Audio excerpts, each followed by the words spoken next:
The smell of burning jollof rice filled the luxury apartment as Kioma stared at her phone, watching her husband's Instagram story. There he was, Francis, sharing laughing emojis at some tech conference in Lagos, while their home fell apart. His mother's voice cut through the smoke alarm's piercing screech. "Is this how you cook in your husband's house?" Kioma switched off the stove and opened the windows, letting in the humid air and constant hum of Victoria Island traffic. She'd had enough. After 3 weeks of this torture, something inside her finally snapped. Without a word, she grabbed her handbag, car keys, and walked out, leaving behind her mother-in-law's shouts and the ruins of what was supposed to be lunch. Francis Okonkwo had it all, at least according to his LinkedIn profile. At 35, he was the youngest chief technology officer at one of Nigeria's leading fintech startups.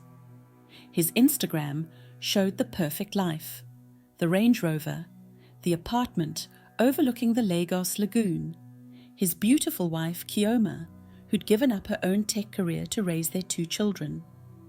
What his social media didn't show was the message that popped up on his phone during a meeting. "Your wife has emptied her closet and taken the Mercedes. Your mother is calling non-stop." The conference room suddenly felt too small.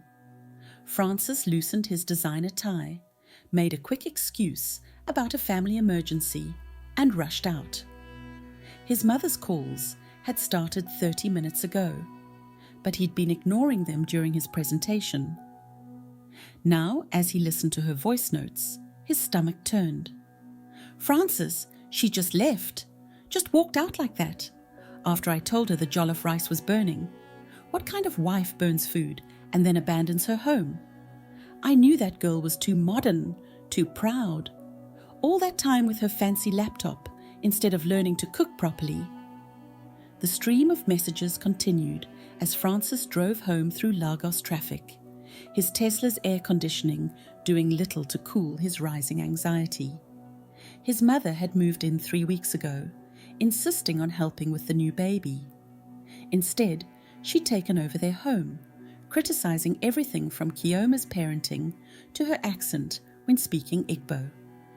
At home, he found chaos.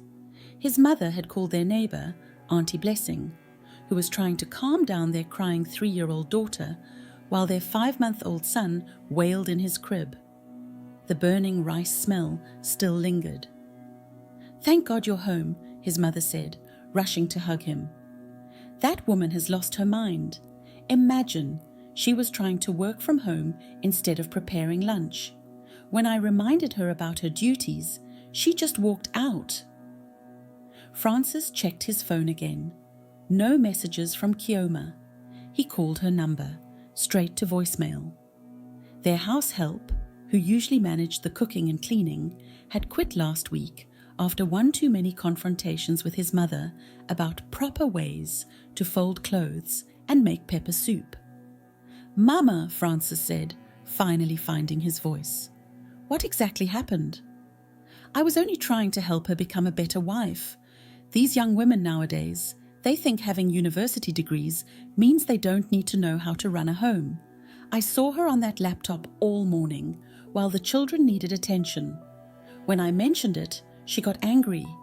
Then the rice started burning, and instead of apologizing, she just left." Francis sat down heavily on their imported leather couch, his head in his hands. The truth was, he'd seen this coming. He'd noticed Kioma's increasing silence during dinner, the way she'd stopped sharing memes with him at night, how she'd begun taking her work calls in the guest bathroom, the only place his mother didn't follow her with advice. But he'd been too busy with the company's expansion plans to deal with it. Besides, this was just normal mother-in-law drama, right? Every couple went through this. He'd assumed Kioma would handle it, like she handled everything else. His phone buzzed. A message from Kioma. "I'm safe. Don't try to find me. I've taken an emergency leave from work. When you're ready to have a real conversation about respect and boundaries, let me know. Until then, enjoy having your mother run your home. Maybe she can update your Instagram stories for you too. The baby's cries grew louder. His mother was in the kitchen, probably about to rearrange everything again. His daughter was asking for her mom. His phone was filling with concerned messages from friends who'd seen Keoma's cryptic Facebook status. Sometimes peace means walking away. Francis stood up. For the first time in weeks, he really looked at their home.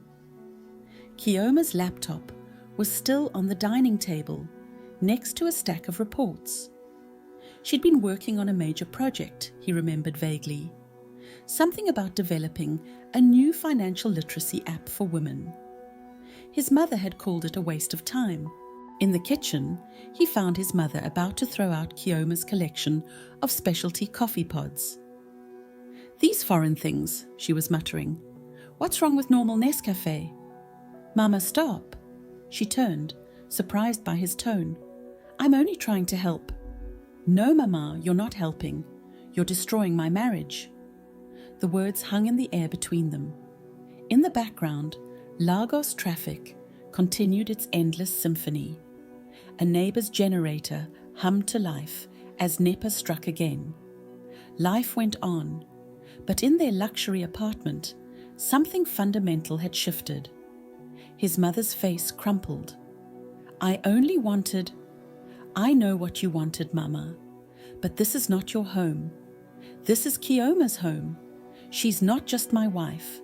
She's a professional, a mother, a woman building her own dreams. And I've been a fool." He pulled out his phone and did something he'd never done before. He posted a real story on Instagram. No filters, no perfect lighting, just him, looking tired and worried, with a simple message: "I messed up. To Keoma." "The great, I'm ready to listen." Then he turned to his mother. "Mama, I've booked you a flight back to Abuja, first class. The driver will take you tomorrow morning." "You're choosing her over your mother?" "No, Mama. I'm choosing my marriage. My children need their mother. And I need my wife, my partner, not just someone to cook and clean." That evening, as his mother packed in stony silence, Francis did something else new. He learned how to make baby formula correctly, figured out which songs his daughter liked for bedtime, and ordered Keoma's favorite suya from that place in Lekki she loved. He also made some calls to a professional cleaning service, to a respected marriage counselor, to a nanny agency, and finally to Keoma's best friend, Adana. "Tell her I know I've been an idiot," he said. "Tell her I'm ready to be the partner she deserves." It took 2 weeks. 2 weeks of Francis juggling client meetings and bedtime stories. 2 weeks of learning just how much Keoma had been handling while he played the big shot tech boss.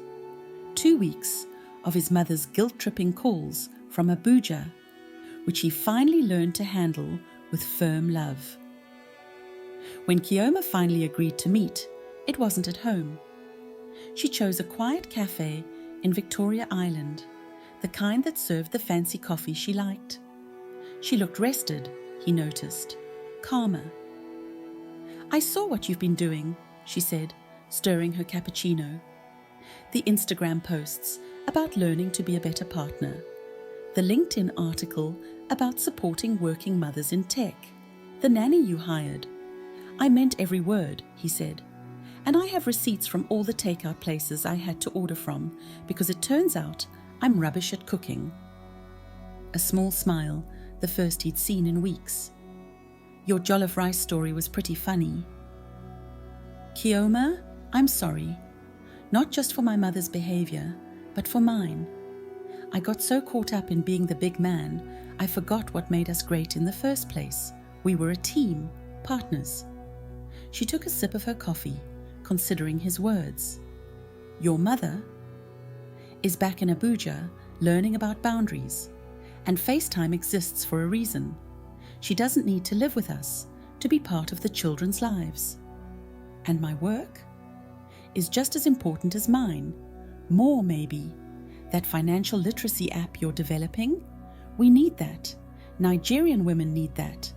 I should have been supporting you, not letting anyone make you feel guilty for pursuing your dreams. Kioma set down her cup. I didn't leave because of your mother, Francis. I left because you let me become invisible. In our home, in our marriage, in your life. I was just the wife, the mother, the one who made everything work while you posted about your perfect life. I know, and I want to fix them, not just with words or Instagram posts, with real change. He pulled out his phone and showed her his calendar. See, I've rearranged my schedule.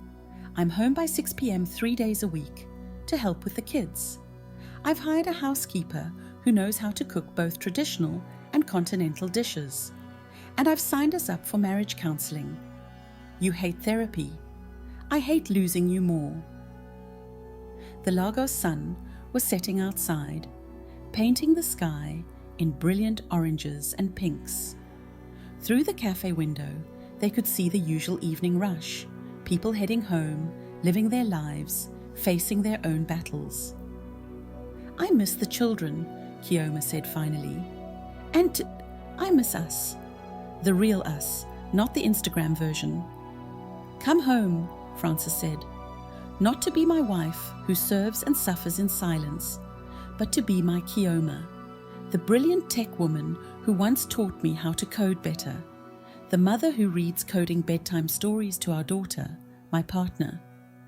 On one condition, she said, reaching for her laptop bag. Look at this prototype for my app. I need a technical review, and I hear you're pretty good at that. As they bent over her laptop, discussing API interfaces and user experience flows, both felt it. The return of something they'd almost lost. Not just love, but respect, partnership, understanding.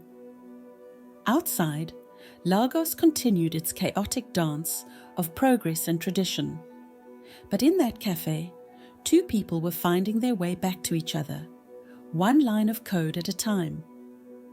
When they finally went home together, Francis deleted his perfectly curated Instagram highlights and posted a simple picture, him and Kioma, heads together over her laptop, coffee cups between them.